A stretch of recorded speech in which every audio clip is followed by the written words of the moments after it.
নমস্কার।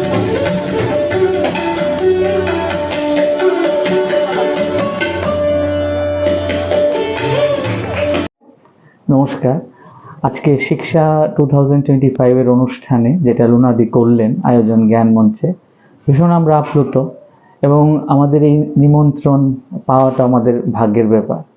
হয়তোবা সেই পরম্পরা মহারাজজির গুরু শিষ্য পরম্পরা এবং সেই গুরু বোন ডেকেছেন গুরু ভাইকে, ওইটা আজকের আয়োজনে আমরা সবাই এসেছি। মানে আমার সঙ্গে দুজন মিউজিশিয়ানও এসছেন, সৈকত চক্রবর্তী তবলায় আর ভোকাল হারমোনিয়ামে বিপ্লব আচার্যি, আর সঙ্গে আমাদের এখানে জয়ন্ত দা সেতারে ছিলেন। খুবই ভালো অনুষ্ঠান 2 দিনের। আজকে ফার্স্ট ডে ছিল, আমি ছিলাম আগরতলা থেকে, ইপসিতা মিশ্র ছিল দিল্লি থেকে, আর ওনাদের সুন্দর কোরিওগ্রাফি। খুব ভালো লাগলো আজকের অনুষ্ঠানটা।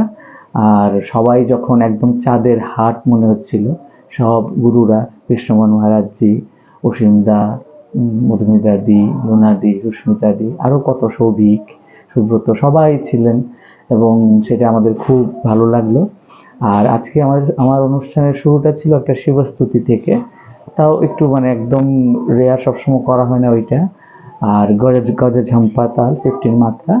আর শেষে আমি অষ্টনায়িকা করেছি, যেটা রাজা চক্রধর সিংজির লেখা, এবং সেটা আমি আমার MA MPhil এর সময় এই পিরিয়ডে প্রফেসর ডক্টর মান্ডবী সিং, উনিও গুরু আমার, ওনার কাছ থেকে দেখে শিখেছি। ভেবেছি শিক্ষা যেহেতু, আর আমাদের যা গুরু আমার ডক্টর উমাশঙ্কর চক্রবর্তী, আমার স্বর্গীয় আগরতলার প্রথম গুরু, এবং উনি তো একদমই আমাদের ধরে ধরে শিখিয়েছেন।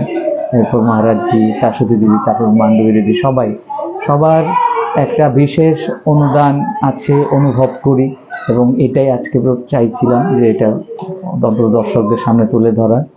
তো সবার আশীর্বাদে, সবার স্নেহে, ভালোবাসায় আজকে অনুষ্ঠান ভালো হলো, আমারও ভালো লাগলো পুরো জিনিসটাকে।